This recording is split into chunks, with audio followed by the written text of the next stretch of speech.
Before I go to the main context, I would like to focus on the definition of democracy. গণতন্ত্র আসলে কি?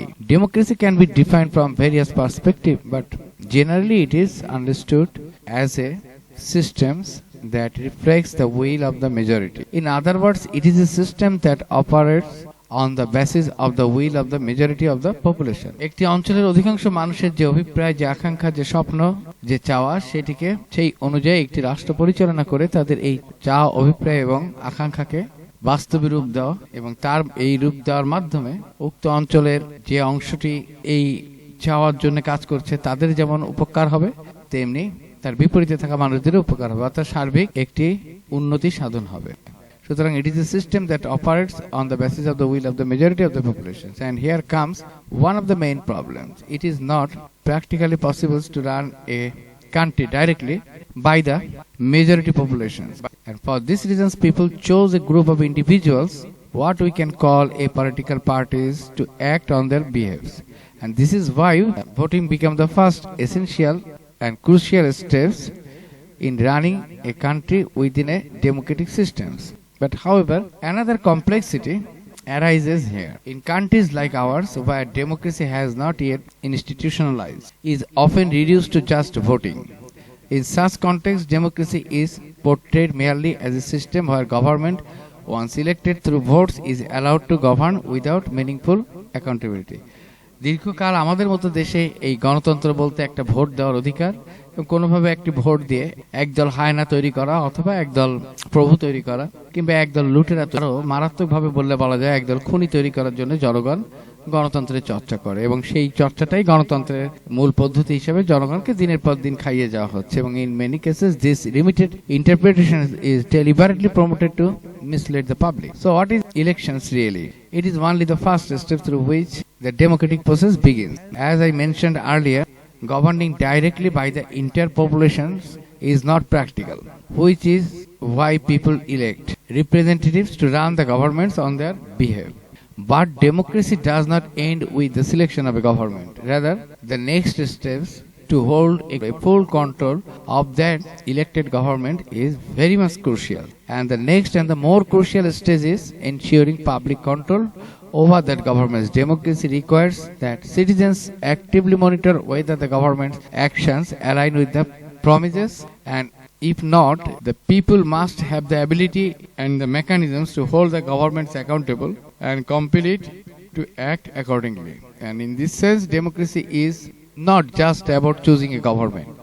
It is about maintaining continuous oversight and ensuring that power ultimately remains with the people. অর্থাৎ শুধু ইলেকশনের মাধ্যমে একটি সরকার নির্বাচন করা গণতন্ত্রের জাস্ট প্রথম যাত্রা, এবং এর আসল কাজটি হচ্ছে যে সরকারটিকে জনগণ তাদের আকাঙ্ক্ষা বাস্তবায়নের জন্য ইলেকশনের মাধ্যমে মনোনয়ন দিল, সেই সরকারের পুরো যাত্রাটার সময় যাতে সরকারটি সঠিক রাস্তা অনুযায়ী তাদের সামনের দিকে এগিয়ে যাওয়ার পথটি তৈরি করে, সেই দিকে লক্ষ্য রাখা, এবং সরকার ভুল পথে গেলে তাকে থামিয়ে দেওয়া বা তাকে সঠিক পথে আনার ব্যবস্থা করা। এটাই হচ্ছে বাস্তবতা বাংলাদেশের, শুধু রূঢ় না, রীতিমতো ভয়ানক। অর্ধ শতাব্দী ধরে এই প্রক্রিয়াটিকে ধীরে ধীরে এমন এক ব্যবস্থায় পরিণত করা হয়েছে যেখানে গণতন্ত্রের মূল চেতনা অনেক ক্ষেত্রে বিকৃত রূপ নিয়েছে। এবং এই গণতন্ত্রের চেতনাই শুধু বিকৃত হয়নি, এই বিকৃত গণতান্ত্রিক চেতনা এবং সেই চেতনা বিক্রি করে যে প্রতারণা, তা পুরো সমাজকেই একটি বিষাক্ত বিকৃতি দিয়ে বিবর্ণ করে ফেলেছে।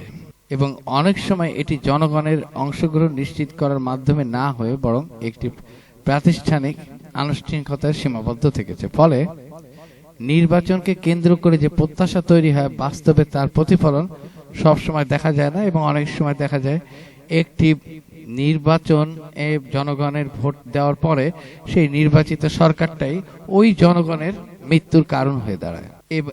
এমন এক চক্র এটার মাধ্যমে তৈরি হয়েছে যেখানে বিভিন্ন রাজনৈতিক শক্তি পর্যায়ক্রমে ক্ষমতায় এসে রাষ্ট্রীয় সম্পদ, সুযোগ সুবিধা ব্যবহারের মাধ্যমে নিজেদের অবস্থান শক্তিশালী করার চেষ্টা করে।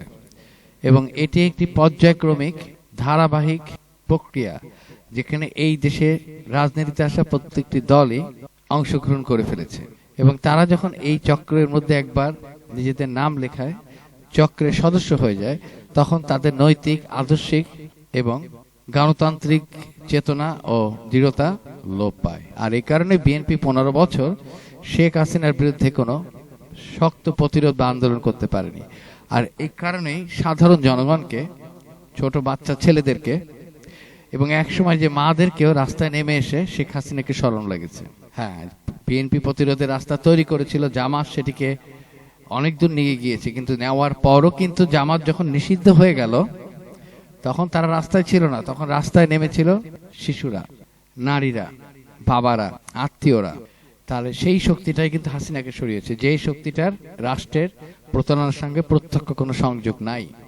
এতে সাধারণ জনগণ, যাদের নামে পুরো ব্যবস্থার বৈধতা প্রতিষ্ঠিত, তারা অনেক সময় প্রকৃত সুফল থেকে বঞ্চিত হয়। বিনিময়ে রক্ত এবং মৃত্যু তাদের নামে অবধারিতভাবে লেখা হয়ে যায়। ফলে গণতন্ত্রের বাহ্যিক কাঠামো থাকলেও এর ভিতরে প্রাণ অর্থাৎ জবাবদিহিতা, স্বচ্ছতা এবং জনগণের প্রকৃত ক্ষমতায়ন অনেক ক্ষেত্রেই বাস্তবতা থেকে বহু দূরে থাকে। এই অবস্থার পরিবর্তন না হলে গণতন্ত্র শুধু একটি প্রক্রিয়াগত কাঠামো হিসেবেই থেকে যাবে না, বরং এই প্রক্রিয়াগত কাঠামো ক্ষয়িষ্ণু হয়ে একসময় গণতন্ত্র এবং গণতন্ত্রের লেবাসধারী ভণ্ড প্রতারকদের নিশ্চিহ্ন করে ফেলবে, যেভাবে নিশ্চিহ্ন হয়েছে আওয়ামী লীগ। এবং যেখানে যে কোনো সংস্কার এবং গণতন্ত্র শুধু একটি জনগণমুখী ব্যবস্থা হিসেবে গড়ে উঠতে না পারার ফলেই দীর্ঘকালের অবক্ষয়, প্রতারণা একসময় পুরো সিস্টেমটাকে ইরোড করে ফেলে। একটি পক্ষ, এক্ষেত্রে আমরা বর্তমানে যে চেহারাটি দেখতে পাচ্ছি, গত অগস্টে মানে অভ্যুত্থান পরবর্তী সময়ে যে পদ্ধতিতে এই গণ অভ্যুত্থান এবং গণ অভ্যুত্থানে মৃত মানুষদের রক্তের উপরে খেলা হচ্ছে, ছিনিবিনি খেলা হচ্ছে, নৃত্য হচ্ছে, ব্যক্তি স্বার্থ, দলগত স্বার্থ এবং আদর্শিক স্বার্থ হাসিল করার জন্য, যেখানে আর কোথাও জনগণ সে অবস্থান করছে না। এবং এই খেলারই একটি অংশে আমরা দেখতে পাই যে একটি পক্ষ তাদের অতীতের ভুল, পাপ এবং অন্যায়গুলো ইতিহাস থেকে মুছে ফেলতে চায়, যাতে ভবিষ্যতে তাদের নিজেদের নিজস্ব আদর্শ বা দলগত আদর্শ, অন্ধবিশ্বাসকে সহজে প্রতিষ্ঠা করা যায়। ফলে এমন এক উদ্ভূত পরিস্থিতি তৈরি হলো যেখানে যে কোনো সংস্কার বা সংশোধনের প্রস্তাবের মধ্যেই তারা নিজেদের দায় মুক্তি উপাদান ঢুকিয়ে দেওয়া কর্মকাণ্ড শুরু করলো। অন্যদিকে এর ঠিক উল্টো পাশে এইটার সুযোগ নিয়ে অন্য আরেকটি পক্ষ এটিকে কাজে লাগানোর জন্য মাঠে নেমে পড়ল। এবং এইখানে মাঠে নেমে পড়ে তারা পুরো সংস্কার প্রক্রিয়া, নির্বাচন ব্যবস্থা, ক্ষমতার ভারসাম্য, প্রেসিডেন্ট এবং প্রধানমন্ত্রীর ক্ষমতার ভারসাম্য, প্রতিষ্ঠানগুলোকে স্বচ্ছতা, জবাবদিহিতার মধ্যে আনয়ন করার মতো বিষয়গুলোকেও ওই প্রথম দলটির চক্রান্ত হিসেবে প্রতিষ্ঠা করার চেষ্টা শুরু করে দিল। তারা দাবি করলো যে এগুলোর ভিতরে লুকিয়ে আছে ইতিহাস বিকৃতির চেষ্টা, মুক্তিযুদ্ধকে ধ্বংস করার পায়তারা এবং এক ধরনের গোপন দেশদ্রোহী চক্রান্ত, যেটা শেষ পাকিস্তানে হয়। এর ফলে এমন এক অবস্থা দাঁড়ায় যেখানে কোনো ভালো উদ্যোগকেও সহজভাবে গ্রহণ করা যাবে না। এবং যার জন্য অভ্যুত্থান হলো, যে সংস্কারগুলো ম্যান্ডেটরি বাংলাদেশের জন্য, তা এখন প্রশ্নের সম্মুখীন হয়ে গেল। কেউ যদি কোনো কল্যাণকর পরিবর্তনের কথা এখন বলে, সেটাও সন্দেহের চোখে দেখা হবে, ধরা হবে এবং এর পিছনে কোনো না কোনো অসৎ উদ্দেশ্য খোঁজা হবে বা হচ্ছে। এভাবে একসময় পরিস্থিতি এমন পর্যায়ে পৌঁছে গেল যেখানে ভালোকে ভালো বলা কঠিন হয়ে পড়ল, আর সত্যকেও অস্বীকার করার প্রবণতা তৈরি হলো। ফলে সমাজক্রমে বিভক্ত সমাজ আরো বিভক্ত হলো, তরুণদের মধ্যে যে স্পিরিট তৈরি হলো তা ধ্বংস হতে শুরু করলো এবং অবিশ্বাসপূর্ণ এবং অগ্রগতিহীন এক চক্রে আটকে গেল বর্তমান বাংলাদেশ। একটি এমন ব্যবস্থা যেখানে সত্য, মিথ্যা, ভালো মন্দ, সংস্কার, স্বার্থ সবকিছুই তার মৌলিকতা হারাতে শুরু করলো।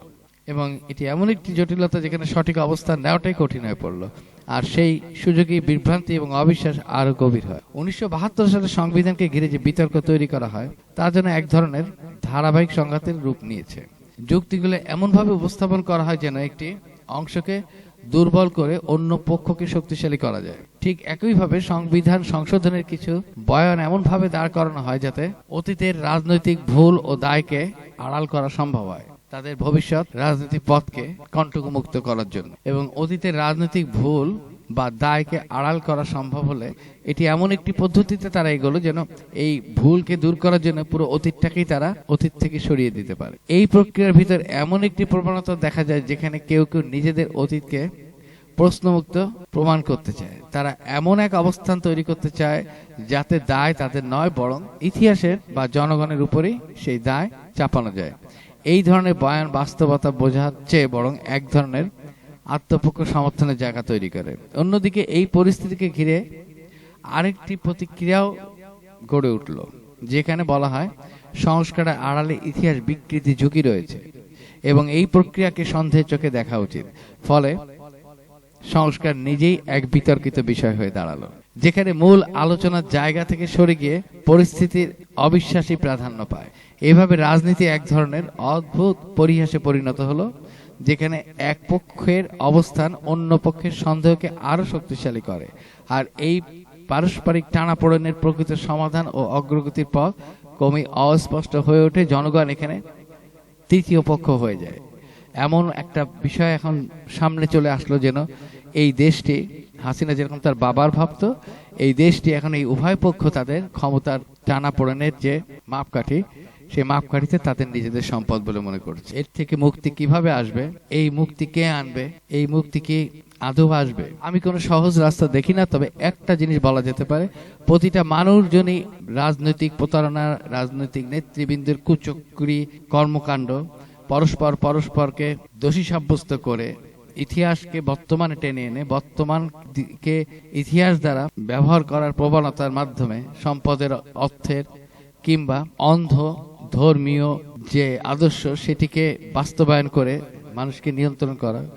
একদল নিয়ন্ত্রণ করে অর্থবিত্ত ক্ষমতার লোভে, আরেক দল করে তাদের ধর্মভিত্তিক আইডিয়ালিজমকে ব্যবহার করে তারা আল্লাহকে বসিয়ে মানুষকে নিয়ন্ত্রণ করতে চায়।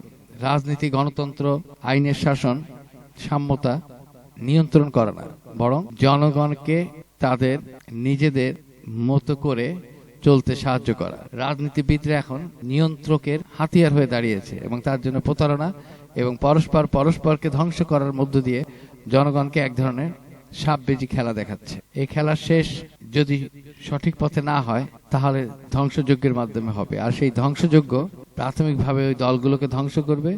পরিণামে জনগণ পাবে একটি শূন্য, রাজনৈতিক আদর্শহীন, দলহীন একটি সমাজ, যে সমাজে কোনো রাজনৈতিক নেতা বা রাজনৈতিক দল থাকবে না রিপ্রেজেন্টেটিভ হিসেবে কাজ করার জন্য।